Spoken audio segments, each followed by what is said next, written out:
You're gonna have to give me that beautiful answer again. I got it word for word. I wrote it down. I was trying to memorize. He's like, I told you I'm an actor, right? Yeah, I told you, that was a monologue that I memorized. Keep the cue cards. Hey, what's up? I'm Jharrel Jerome, and this is Billboard News.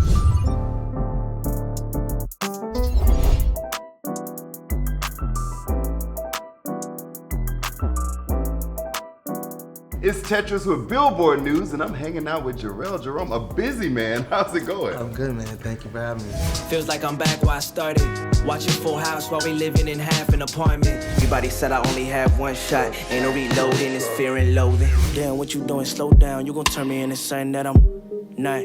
Let's talk about this project, Someone I'm Not. That's a hell of a title, so tell me what it means. For me, the title is multiple things. It's very layered. First, I'm an actor, so it's a play on the profession that I do in my career, embodying somebody that I'm not and transforming into a character that I have to create. But then to me, the irony is also how it correlates to my real life as well. My life changed dramatically in the last few years of my life. I'm still trying to adjust. I'm still trying to get used to certain things and used to certain dynamics.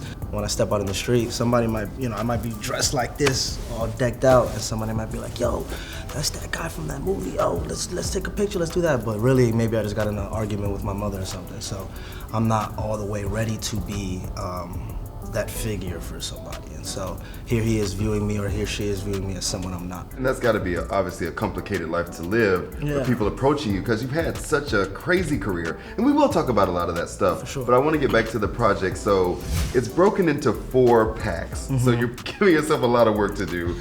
Rap Pack, started with Chinatown. My name in the lights and I know I'm on the wave. I'm wondering if I might swim, might just trip any minute, anytime. So tell me about these different packs and what Rap Pack was. Let's start there. I've been writing music for a long time, and I want to prove that with what I release, I'm talking maybe 6-7 years of me in the studio creating records that I just never released. I kind of kept tucked, I kept to myself. And so the reason I'm releasing it in packs like this is because, one, I believe album culture is a little dead right now, and I'm not trying to be all up in your face like, hey yo, check this album out. Play start to finish, hear my story, So instead, I want to kind of dish it out in a way that's digestible and understandable. But for me, I want to make sure that at the end of it all, I'm not just an actor turned rapper, I'm an artist. And I want people to not only see that I've been doing it for a long time, but believe that I've been doing it for a long time. And talk about your art. You also put a 7-minute music video out with Rap Pack. So tell me how it was to create that and what story you wanted to tell.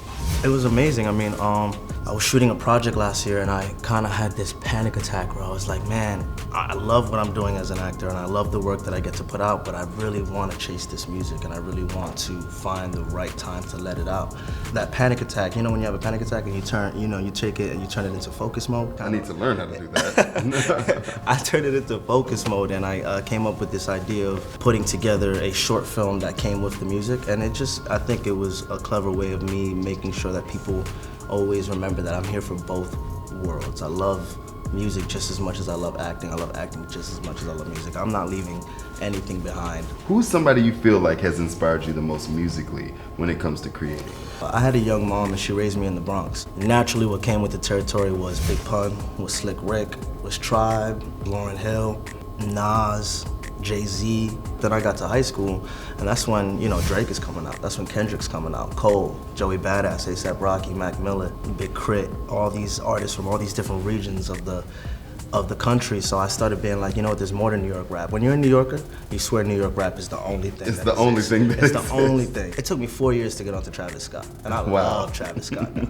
But it took me a while because I was just so like, that's... You're a New Yorker. You know what I'm saying? That's not rap, that's not rap. But I think in order to be an artist, you have to break that. I ain't too hands-on with it, but wait up, damn honey, I gotta hand it to you. I think I'm a fan, shorty. You've been a part of a lot of incredible projects as an actor that also have a lot of cultural impact. So has that changed your approach to acting when it comes to picking roles or anything like that? Absolutely, yeah, 100%. I feel spoiled. I feel like I got spoiled early by being a part of projects that are so culturally impactful.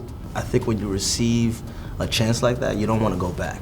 You know, you don't want to do anything less. And so I'm very, very picky. There's actually a lot of people hitting me up on some like, where you at? Where you been at? Are you done? Are you just gonna do music? You dropping the mic? You just gonna quit acting? But I would never quit acting. That lives in here for me. So I am very selective, and I want the road to challenge me, and I want to be 45 years old and look at my credits and just be like, damn, like I was patient and I was willing to do the harder things. And the last thing I want to ask you is your project being called Someone I'm Not. Who are you? What is your statement of who Jharrel Jerome is?